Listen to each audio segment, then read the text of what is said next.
Marami ang nagulat sa biglaang pagpaparamdam ni Chris Aquino sa social media nang sa ilang linggong pananahimik nito ay nagdesisyon siyang isapubliko ang isang dapat sana ay confidential conversation sa pagitan nila ng dating karelasyon na si Batangas Vice Governor Mark Leviste. Ang nilalaman ng kanilang naging pag-uusap ay talaga namang bumagabag sa isip ng marami.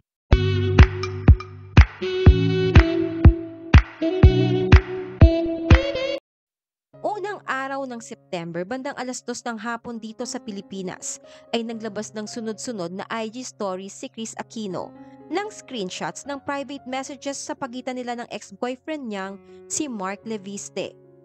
Base sa nasabing pag-uusap, halos magmakaawa na si Chris kay Mark na sana ay pakinggan naman nito ang kanyang kahilingan na palayain na siya nito at ibigay sa kanya ang kapayapaan ng pag-iisip at kalayaan sa stress na dulot ng isang long-distance relationship na gaya ng relasyong mayroon sila. Matatandaang naibahagi na rin ni Chris sa mga nauna niyang social media post na nakikipaghiwalay na siya kay Mark sa dahilang hindi niya maiwasang magdamdam sa tuwing nakikita niya itong maligaya habang magkalayo sila, habang siya naman ay nagdurusa sa mga hirap na dulot ng kanyang multiple autoimmune conditions sa Amerika. Para kay Chris, mas makakaluwag ng kanyang loob ang lumaya na sa isang long-distance relationship para mabigyan ng kapayapaan ang kanyang puso. Pero matatandaan ring hindi pumayag si Mark Leviste sa hiling na iyon ni Chris noon. Sa halip ay nanindigan ito na sa hirap at ginhawa ay mananatili siyang magmamahal kay Chris. Katunayan nito ay ang patuloy na pagpunta ni Mark kay Chris sa Amerika at ang panunuluyan pa nga ng kanyang mga anak sa poder ni Chris noong nasa Amerika ang mga ito. Nakipag-bonding rin si Mark sa panganay ni Chris na si Josh na tila ba ay isa itong magiting na stepfather dito. Pero hindi iyon ang gusto ni Chris at nahihirapan na siya sa pananatili ni Mark sa kanyang buhay. Saad ni Chris sa kanyang IG stories ngayong Biyernes, September 1. Mark, aren't you tired of the unanswered messages? It took me 2.5 weeks to feel that I no longer really feel the need to keep communication lines open with you.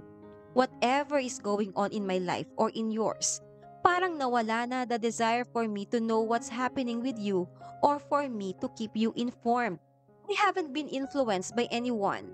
It's just that I've fallen back to my pattern of reading a new book every 2 to 3 days, reading NYT and the magazines I like, and coping with the hardships my body must endure. I want to remain polite, but this is really what happens when we are so far from each other. People really do grow apart. Thank you for keeping in touch, but I'd really prefer if you don't. It's really a lot more peaceful now, and that's always been my prayer. Serenity and peace. The end.